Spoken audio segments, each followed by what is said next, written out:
किताब मुकद्दस में से यर्मिया की किताब के 37वें बाब की तिलावत। और सिदकिय्याह बिन योसिया, जिसको शाह बाबुल नबूकदनेस्सर ने मुल्क यहूदा पर बादशाह मुकर्रर किया था, कोनिया बिन यहोयाकीम की जगह बादशाही करने लगा। लेकिन ना उसने, ना उसके मुलाजमों ने, ना मुल्क के लोगों ने खुदावंद की वो बातें सुनी जो उसने यर्मिया नबी की मार्फत फरमाई थी। और सिदकिय्याह बादशाह ने यहूकुल बिन सिलमिया और सिफनिया बिन मासिया काहन की मार्फत यर्मिया नबी को कहला भेजा कि अब हमारे लिए खुदावंद हमारे खुदा से दुआ कर।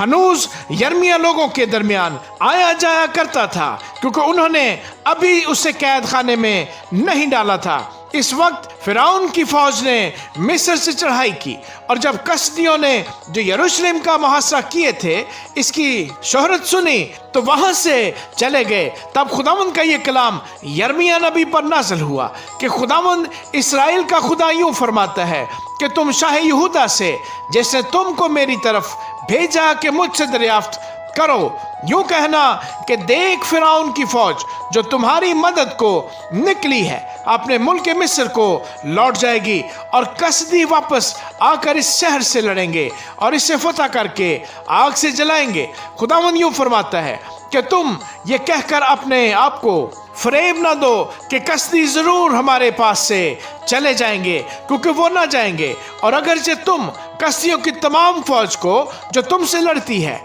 ऐसी शिकस्त देते कि उनमें से सिर्फ जख्मी बाकी रहते, तो भी वो सब अपने अपने खैमे से उठते और इस शहर को जला देते। और जब कसदियों की फौज फिरौन की फौज के डर से यरूशलेम के सामने से कूच कर गई, तो यर्मिया यरूशलेम से निकला कि बिन्यामीन के इलाके में जाकर वहां लोगों के दरमियान अपना हिस्सा ले। और जब वो बिन्यामीन के फाटक पर पहुंचा तो वहां पहरे वालों का दरोगा था, जिसका नाम एरिया बिन सिलमिया बिन हननिया था। और उसने यर्मिया नबी को पकड़ा और कहा कि तू कसदियों की तरफ भागा जाता है। तब यर्मिया ने कहा, यह झूठ है, मैं कसदियों की तरफ भागा नहीं जाता हूं। पर उसने उसकी एक न सुनी। बस एरिया यर्मिया को पकड़कर उमरा के पास लाया, और उमरा यर्मिया पर गज़बनाक हुए और उसे मारा, और योनातान मुंशी के घर में उसे कैद किया, क्योंकि उन्होंने उस घर को कैद खाना बना रखा था। जब यर्मिया कैद खाने में और उसके तहखानों में दाखिल होकर बहुत दिनों तक वहां रह चुका, तो सिदकिय्याह बादशाह ने आदमी भेजकर उसे निकलवाया और अपने महल में उससे खुफिया तौर से दरियाफ्त किया कि क्या खुदावंद की तरफ से कोई कलाम है।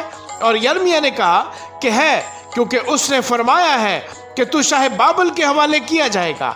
और यर्मिया ने सिदकिय्याह बादशाह से कहा कि मैंने तेरा और तेरे मुलाजमों का और इन लोगों का क्या गुनाह किया है कि तुमने मुझे कैद खाने में डाला है।